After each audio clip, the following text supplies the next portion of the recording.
So we're continuing on with our example here where we're analyzing business transactions, and now we're moving forward with this concept of accrual accounting. So in the previous videos, what we did was we went through the April transactions for this new company, Hiram Landscaping. So we entered all of those transactions into our Excel template. And now what we're doing is saying, okay, it's the end of April, and we need to look back over our accounting records to understand if anything needs to be adjusted for. And the reason why we have to kind of look back over to see if anything needs adjusted for is because of accrual accounting. So in previous lessons, we talked about generally accepted accounting principles. We said those are the rules that accountants have to follow when they're accounting for business transactions. Those rules specifically state that revenues can only be recognized when services are performed for customers. Even, it doesn't matter when cash is received. So you'll remember from the previous lesson, right? In, where is it? April 26th, we said that the company received $3,000 of cash, right? So this transaction here, the company received $3,000 cash from a customer for landscaping services to be performed over the next 10 days. And in that example from the previous lesson, we did not account for revenue. We accounted for a liability called unearned revenue. Again, that was all discussed in the previous video. The reason for that is because on April 26th, when we received that $3,000 cash, we had not done anything to earn it. And so accrual accounting says that you can only account for revenue when you've earned it, when you've actually performed a service for a customer. So on that day, we hadn't performed any services. So the accrual accounting rules said that we had to use unearned revenue, which is actually a liability account, when we went about analyzing that transaction. Same thing can be said for expenses. So we have to show expenses in our accounting records when they are used, regardless of when cash is paid. So because of these accrual accounting rules, we have to, as our, the accountants of this company, we have to look back at the transactions that happened over the month and see if anything needs to be adjusted for. And so that's what we're going to pick up with here in this lesson. There are going to be two general types of adjustments that we look at. So the first type is what we call deferred items. And these deferred items involve transactions that were previously recorded. So you're going to see, right, in our April transactions, you'll remember that some of them were highlighted in red. And those highlighted red transactions are going to be our deferred items. Those are going to be items, adjustments that we make that involve previous transactions. So one of the types of deferred items are our assets, prepaid accounts, supplies, equipment, buildings, machines. These are items that we have accounted for purchasing, right? We bought these assets, but now they need to be adjusted because we used them. So something like supplies, we have to adjust. Okay, we had supplies. How many of those supplies have been used this month that we no longer have?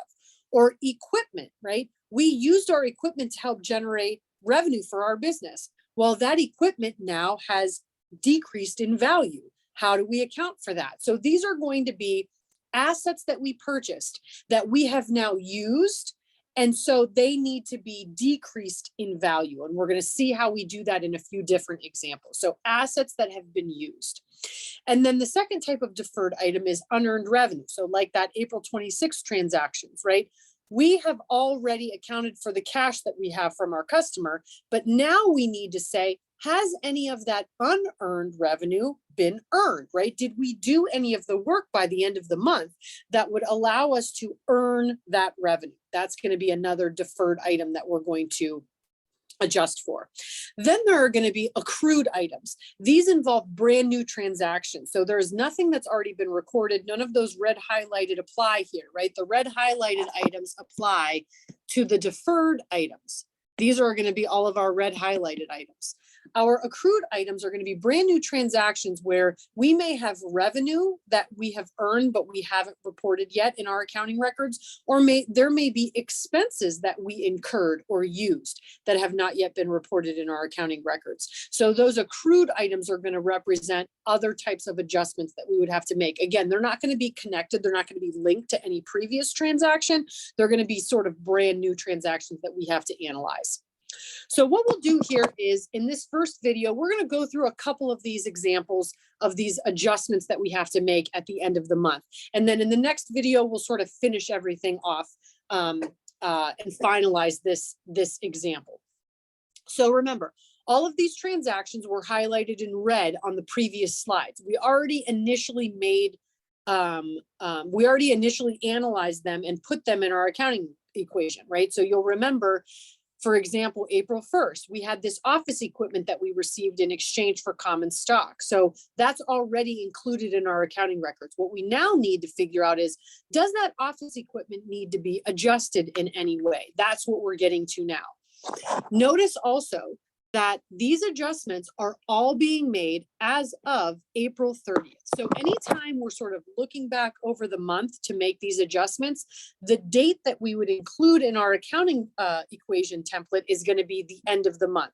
So that's why each one of these transactions at the bottom of our accounting equation are all dated April 30th. These are all going to be the adjustments that we make now here in this video, as well as the next video lecture as of April 30th, these adjustments. All right, so let's get started. On April 1st, we had that office equipment, right? So that office equipment was worth $22,800 and it was received on April 1st. But now we've been using it. So whenever you use up an asset like that, you have to show that the value of that asset is actually decreasing. So it's that concept that you hear about when you think about buying a car, right? Everybody says, oh, the car depreciates in value the minute that you drive it off the lot. What that means is that it's not worth as much as it was when it was sitting on the lot when you begin driving it. As you use an asset, something like equipment or even supplies that we're going to talk about here in another example, as you use an asset, the value of that asset should be going down, okay? So for something like equipment, right, we're going to call that decrease in value depreciation. Again, the same way you use it in the context of buying a car. It depreciates in value. That means the value decreases. And so what we're going to introduce here in this first adjustment is a calculation that we will use in order to figure out how much of that equipment's value has decreased over the 1 month that we've been using it. Okay, so this is going to be our depreciation calculation shown here on the next slide. Depreciation, according to the accounting rules, depreciation can be calculated using this straight line method. There are other methods that accountants can use to show an asset decreasing in value, but we're not going to worry about those. We're just going to focus on this straight line calculation. And the straight line calculation says that you take the value of the asset's cost, you subtract out any salvage value. Salvage value represents what the asset is going to be worth when you're done using it.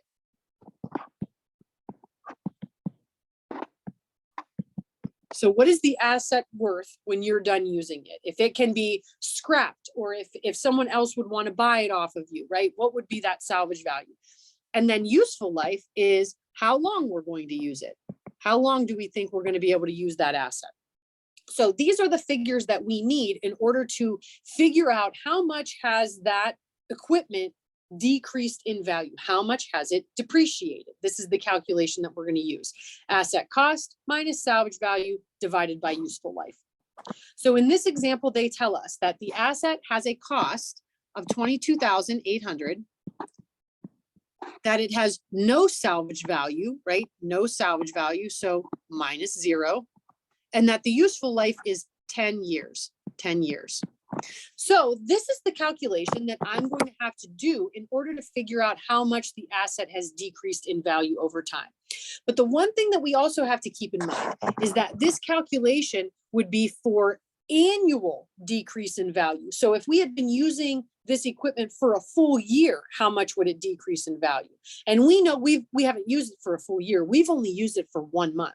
So once we come up with that figure, we're going to also have to divide by 12. So we're going to do this formula first, and then we're going to divide by 12, and that's going to give us a monthly figure. So let's figure out how that's going to work, right? I'm just going to go into my Excel spreadsheet, and on the right-hand side of my accounting equation, I'm just going to do the calculation that I included in the PowerPoint, right? So I'm going to take that assets cost equals and I'm going to put it in parentheses, 22,800. I'm going to subtract the salvage value, which in this case was 0. And then I'm going to close my parentheses, divide by 10. That was the useful life of our equipment. So again, 22,800 minus 0 divided by 10 gives us annual depreciation, annual decrease in value of 2,280. I'm then going to take that amount and I'm going to divide it by 12, and that gives me monthly. So once I have that monthly amount, I now know what needs to be included in my entry here in my accounting equation template. I know that the amount that asset has decreased in value is going to be $190. What I don't know is what account name should I be using? Okay, so again, we're going to use our accounts defined spreadsheet that shows us all of the different account names that we've been using, right? This should say account receivable.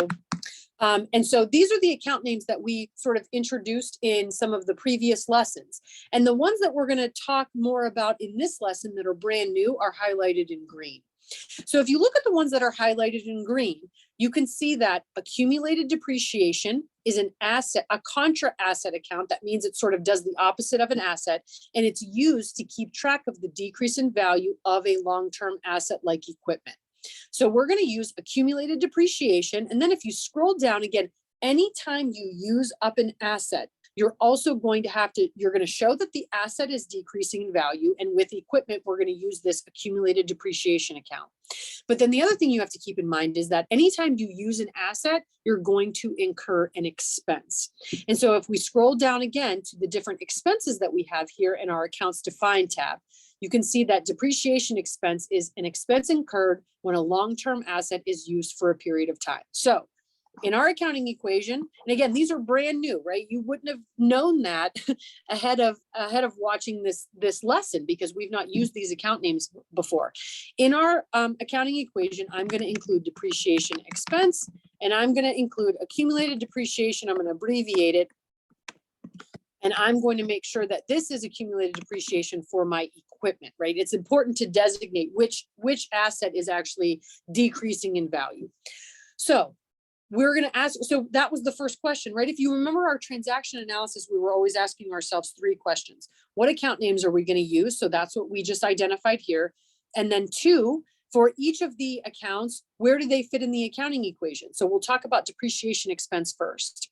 Depreciation expense is a component of equity, right? Expenses have their own category, and that category always decreases equity. It's always going to be a negative amount. So we're going to see negative 190, right? Because that's the amount that we figured out up at the top. So I'll just put a little arrow that goes from our calculation down so we can see where that amount is going. So depreciation expense is negative 190 in the expense column. And then accumulated depreciation. In that accounts defined, right, it says that accumulated depreciation is a contra asset. Now, contra asset isn't something that we see in our accounting equation, but contra assets basically do belong in the asset column. They just do the opposite of what an asset normally does. So if we see normally assets increasing over time, this accumulated depreciation is going to be a negative amount. We want to show that that's decreasing the value of our office equipment.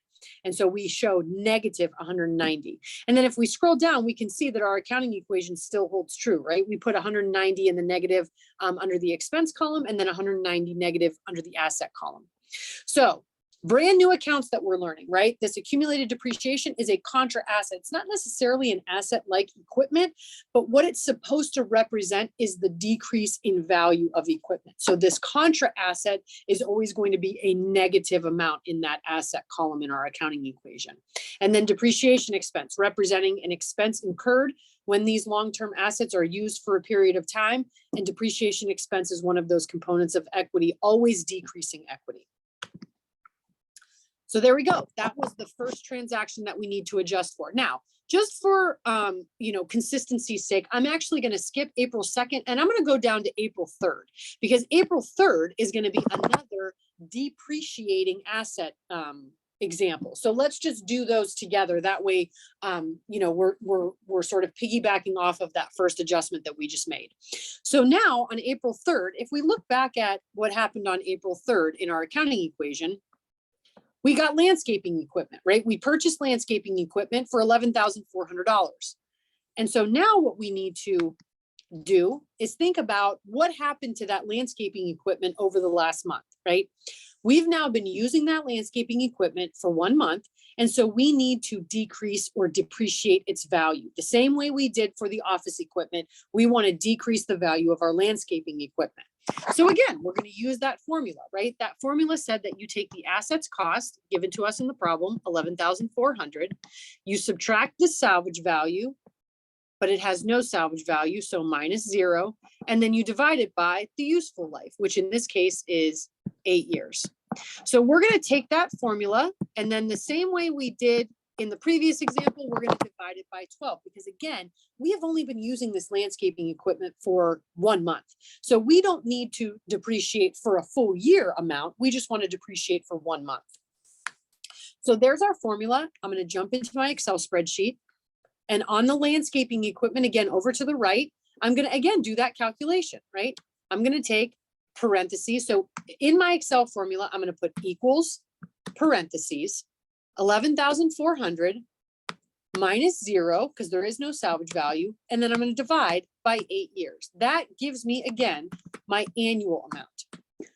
If I want to turn that into a monthly amount, my formula is going to be equals 1,425 divided by 12, and that gives me my monthly amount. So again, we know how much this landscaping equipment has decreased in value based on the fact that we used it for 1 month. It has decreased in value by $119. And again, we can take that adjustment and we can put it into our accounting equation down here. So in our accounting equation, what we're going to include again is depreciation expense and accumulated depreciation, but instead of equipment, I'm going to put landscaping equipment. That way, again, I'm distinguishing between, I'm actually going to change this one. I'm distinguishing between office equipment and landscaping equipment, because we want to know how each one is decreasing in value over time. So we use the same accounts, depreciation expense and accumulated depreciation. We already said depreciation expense is part of equity. It has its own column, always decreasing equity. So that's going to be a negative $119, because that's what we calculated as the monthly, basically the monthly amount that it decreases in value. Every month it's going to decrease in value by $119. And then we said accumulated depreciation is a contra asset account. So it goes, it's a negative, it's essentially a negative asset, right? So we're going to go ahead and put that in the asset column. Again, negative $119. When we do that, we can check at the bottom, our accounting equation, our assets are 129,531. Our liabilities plus equity are 129,531. So we're good. We still, our accounting equation still equals out. Okay. So that's probably the most complicated example of adjustments that we will go through.